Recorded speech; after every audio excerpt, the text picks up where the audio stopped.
Cela fait 100 jours aujourd'hui que Rose Christiane Osuka Raponda est à la tête de l'hôtel de ville de Libreville. Parmi les chantiers lancés par le maire, 100 jours après, figure l'audit des ressources humaines et le directeur de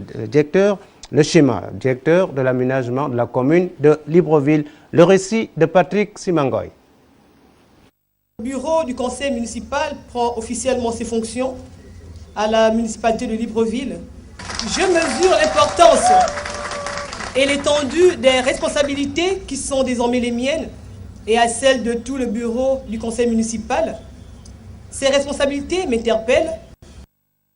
Le nouveau challenge, celui de répondre aux nombreuses attentes de nos populations.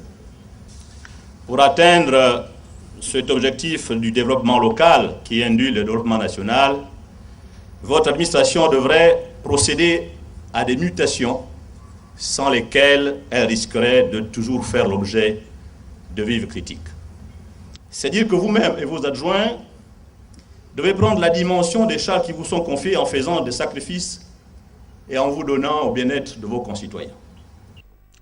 Libreville, la capitale politique gabonaise, vit depuis plus de 3 mois une des plus belles pages de son histoire. Au terme des élections locales de décembre 2013, le Parti démocratique gabonais et le Centre des libéraux réformateurs, principaux vainqueurs du scrutin, ont conclu un accord ayant permis la mise en place de la gestion partagée et responsable de la ville de Libreville.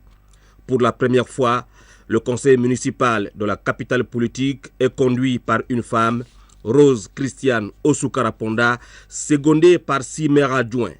Madame le maire s'est fixée comme ambition de répondre aux défis du développement par la mise en œuvre du plan de développement local de la commune de Libreville. Dès sa prise de fonction, le maire, qui accorde une place de choix au personnel, a lancé un audit des ressources humaines qui a permis de donner une photographie et une idée précise du nombre d'agents que compte la commune de Libreville. Tout a été passé au peigne fin, profil par corps de métier, par genre, âge et par affectation. Un audit qui doit déboucher sur un mode de gestion plus efficient et performant.